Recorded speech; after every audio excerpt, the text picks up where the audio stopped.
Hi, my name is Cole McCormick. I have a hole in my lip because I went to the dentist and I put anesthetic on it. And yeah, you want to see it? I guess why am I like this? I don't know. I just like making movies. It's just part of who I am.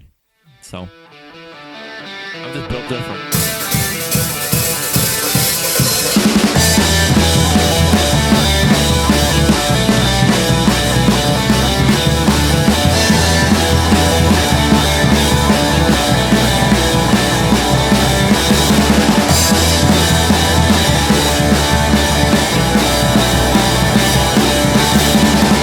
The year was 2019, and I was in high school, specifically my junior year geometry class. Out of complete boredom, I started sketching the silhouette of a mask with a speech bubble that said, Pesticide. I leaned over to the person next to me to show them the sketch. He thought it was interesting, and I slowly started to come up with a story about this mask and what the word pesticide meant. My classmate was very intrigued by the concept, so I told them, I want to make this into a movie, and you're going to be in it. That classmate was Dylan Osvadik, and he would go on to play the role of Jitterbug in my second feature film, Pesticide. I started drafting ideas for this massive world I was building both in my mind and on the page. The project was always in my back pocket as something I could make later down the road. At the time, I had assumed I was severely limited by not having a budget. What I didn't realize yet was that the limitations I thought I had were never going to go away, and that the only thing stopping me from making the movie was deciding to just make it. So sometime in the summer of 2020, right as I was wrapping up Another Day Closer to the Sun, my first feature, I decided that was exactly what I was going to do. I was already deep in pre-production before my first feature had even finished editing, and so I made Pesticide. Oh yeah, I got some I wanted to share. So I told almost every member of the cast to watch a specific movie. I say almost because shut up. So I told Joe, because he's Bronco Billy, I told him to watch Spring Breakers because the character of Alien was really heavily inspired by Bronco Billy. The other one was The Departed, because that's one of my favorite movies, and Joe should watch it anyways because it's fucking amazing. And he didn't watch any of the movies. I told Jamie to watch Taxi Driver because I wanted her to kind of like get that Travis Bickle aspect of it, because she's behind the wheel for most of the movie. I mean, Kill Bill, because again, yeah, she kills Bill.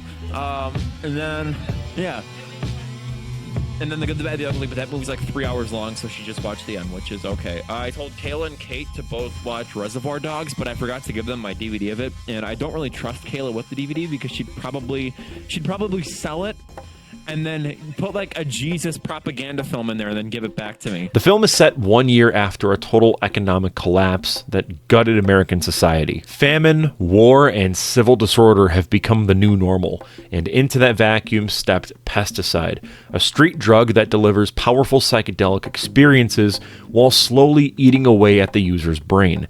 It was the perfect product for a world that had already given up on itself. The spine of the story is a power struggle inside a criminal enterprise run by Bronco Billy, a kingpin whose recklessness and megalomania have started to make the people around him nervous. Yvonne, one of his distributors, decides that she has had enough. She's convinced that Billy's instability is going to get everyone killed, so she starts putting together a plan to intercept a major pesticide shipment coming in from the northern border before Billy can get his hands on it. Running parallel to all of this is the story of David Stanley, an accountant who murders people in his spare time. David's neighbor, an avant-garde musician named Angelo, eventually stumbles into an awareness of who David really is, and that realization, compounded by auditory hallucinations that were drug-induced, slowly unravels him as a person. It started out as a bunch of short films, and I really wanted to make these individual films.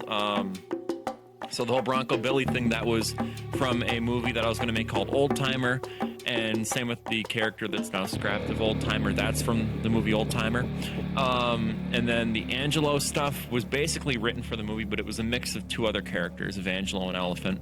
And then the David Stanley stuff with Frank was its own short film as well, but it was also going to maybe be its own movie depending on money and all that kind of stuff. So it was just a way to use all these ideas I wanted to use and blend them into one project. I wanted to shoot this entire thing to look unlike anything I had made before.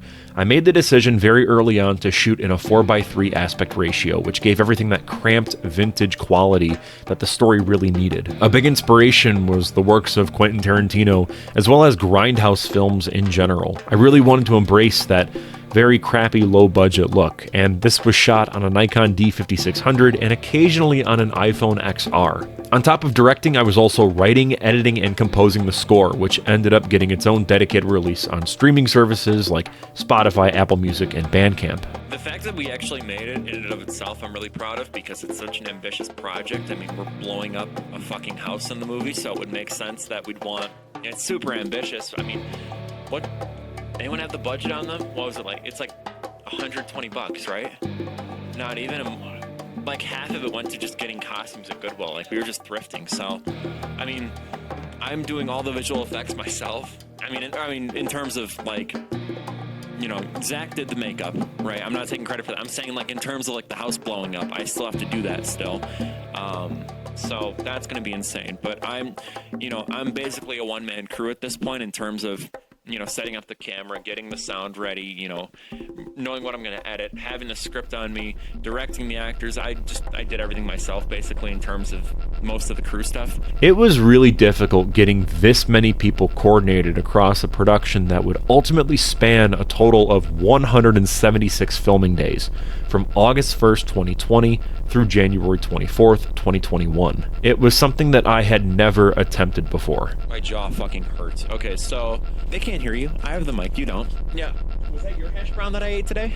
Yeah, I ate your hash brown. The film had its theatrical release on May 14th, 2021 at Marcus Theaters in New Berlin, Wisconsin. It was insane to actually have my movie premiere in a real movie theater. Compare that to the premiere of my first feature film, Another Day Closer to the Sun, which was just me and some friends eating cake in my garage while it went up on YouTube. This felt real. It went on to screen at various local and international film festivals throughout that summer, which feels really surreal to say out loud. Looking back, Pesticide is the project that made Firewood Media feel like an actual thing. Before this, everything I had done was essentially solo work. It was me figuring it out on my own with whoever I could pull in. This film proved, at least to myself at the time, that we could handle a large ensemble cast, a complex non-linear story, and a production schedule that stretched across half a year with no money whatsoever. We were all high schoolers making this movie. We had no clue what we were doing.